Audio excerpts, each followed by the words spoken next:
Activists protest the Chinese restaurant for providing shark fin soup. Bobby Yip, Reuters. The President of the United States of America once lambasted the reality TV show Shark Tank. It would seem that he's not too keen on actual Shark Tanks either. Based on an interview with the adult actress Stephanie Clifford, who performs under the name Stormy Daniels, it appears that Donald Trump is afraid of sharks. That the self-avowed least racist person is deathly scared of great whites.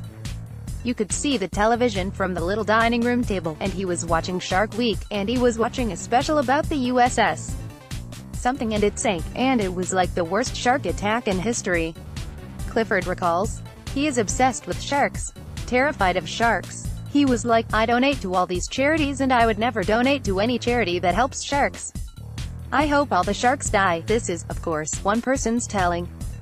But as is typical for Trump, there really is a tweet for everything. Sorry folks, I'm just not a fan of sharks, and don't worry, they will be around long after we are gone.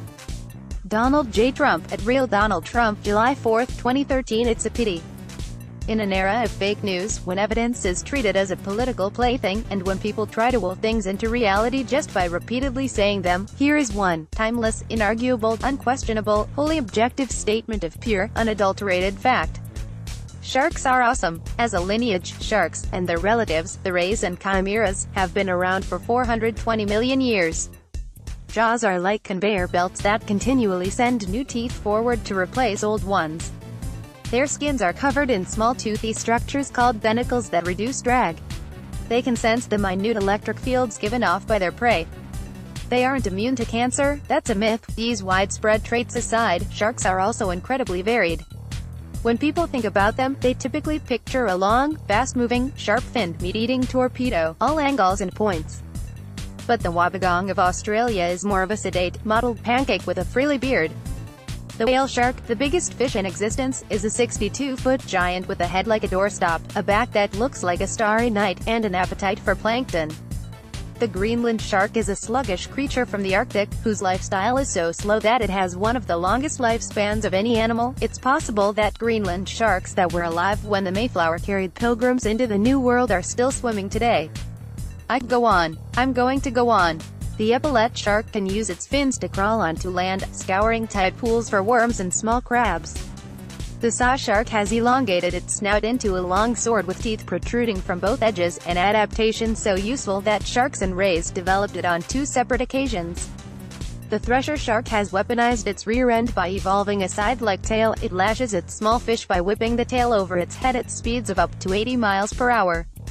Perhaps most surprisingly, of the 500-plus species of shark in the ocean, around 1 in 8 can glow. These sharks, the kitefins and lantern sharks, look like long cigars and live in the dark waters of the deep ocean.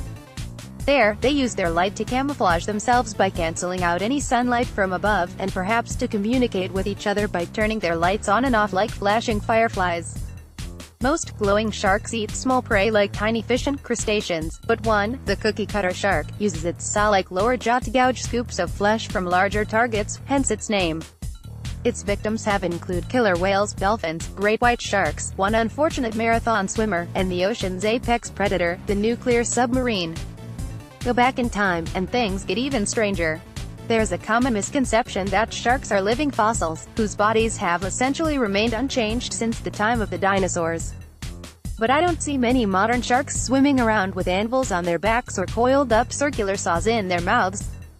Even living sharks haven't been fully catalogued. Around a fifth of all known shark species were discovered within the last 2 decades, and more new species are being discovered all the time.